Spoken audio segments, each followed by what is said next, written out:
Assalamualaikum warahmatullahi wabarakatuh. Alhamdulillahirabbil alamin. Allahumma shalli ala sayyidina Muhammad salatan taj'aluna biha min ahli al-'ilmi zahira wa batina wa tahsyuruna bi ibadika salihin fi dunyana wa ukhrana wa ala alihi wa sahbihi wasallim. Rabbi syrah li sadri wa yassir li amri wa hlul 'uqdatam min lisani yafqahu qawli. Qala al-muallif rahimahullah wa nafa'ana bi 'ilmihi ya rabbal alamin. Subhanaka la 'ilma lana illa ma 'allamtana innaka antal alimul hakim. Kita akan melanjutkan pembacaan kitab Khulasah Nurul Yaqin pelajaran ke-13, periode kedua, pelajaran ke-13. Pelajaran ke-13, halatul Arabi qabla al-Islam, kondisi dan keadaan orang Arab qabla al-Islam, sebelum adanya Islam. Bagaimana kondisi, bagaimana kehidupan orang Arab sebelum Islam. Karena al-Arabu qabla al-Islam adalah orang Arab sebelum Islam musyrikin, itu yang musyrik. Orang Islam, orang Arab sebelum datangnya Islam mayoritasnya itulah musyrik.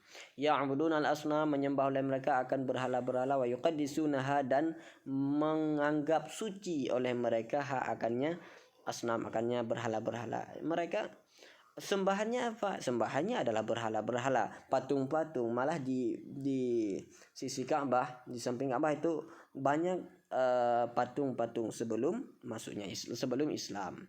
Sebelum adanya Islam. Wa yuqaddisuna, dan mereka menganggap itu patung itu merupakan zat yang suci. Patung itu merupakan tempat di mana kita memohon, di mana kita meminta apa yang kita perlukan. Itulah kehidupan orang Arab sebelum datangnya Islam. Wa kanu, dan adalah mereka yaqtuluna, itu yang membunuh oleh mereka auladahum, akan anak-anak mereka. Khaufan, karena takut, minal ju', daripada lapar, wal faqri, dan fakir. Mereka berambisi anak-anak yang lahir dibunuh. Kenapa?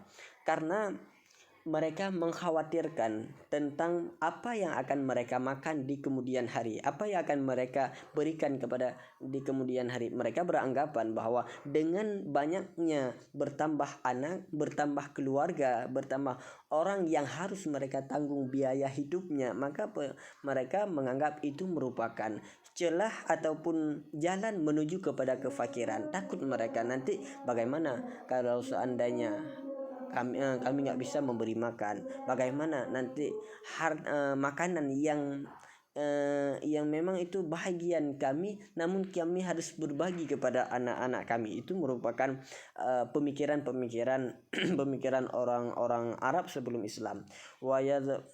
Wayadfanuna banatihim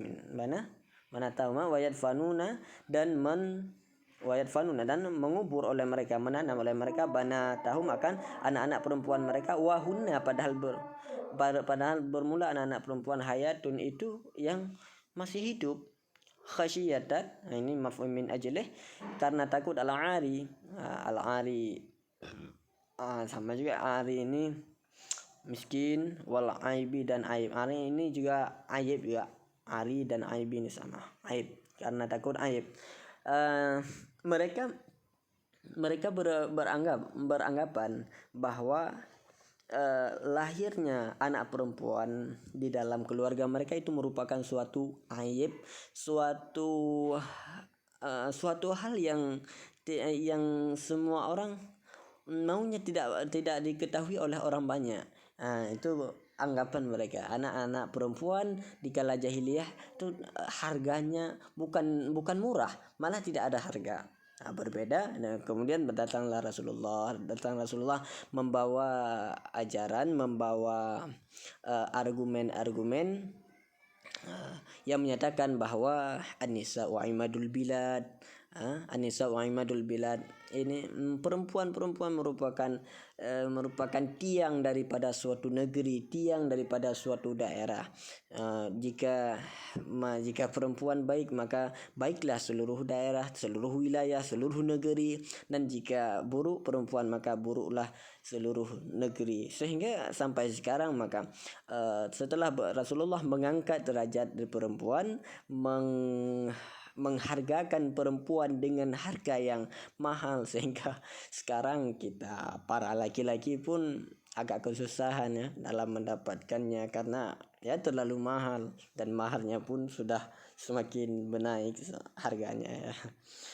Ini semua sebenarnya ya suatu hikmah ya, hikmah kepada kita.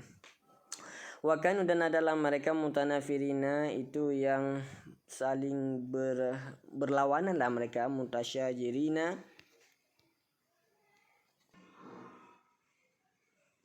wakanu mutanafirina adalah mereka orang-orang Arab mutanafirin itu yang berlawanan mereka, mutasyajirin lagi yang bertengkarlah mereka, yuharibu saling memerangi, yuharibu haraba yuharibu faedahnya musyarakah, saling memerangi ba'dhum oleh sebagian mereka ba'dhan akan sebagian yang lain, li'auhal asbab bagi serendah-rendah asbabi sebab-sebab.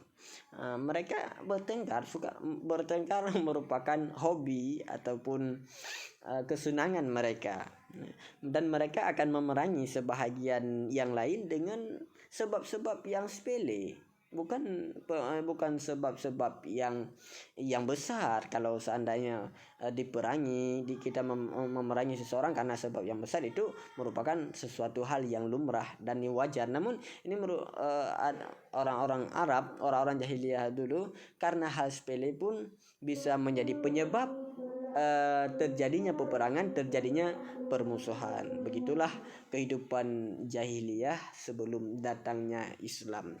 Namun kemudian datangnya Rasulullah memperbaiki semuanya, memperbaiki keadaan dan memperbaiki akhlak. Yang istimewanya dari Rasulullah itulah memperbaiki akhlak dengan akhlak. Sekian, demikian kita akhiri. Wallahu a'lam bishawab wa ilaihi marji' wal ma'ab. Assalamualaikum warahmatullahi wabarakatuh.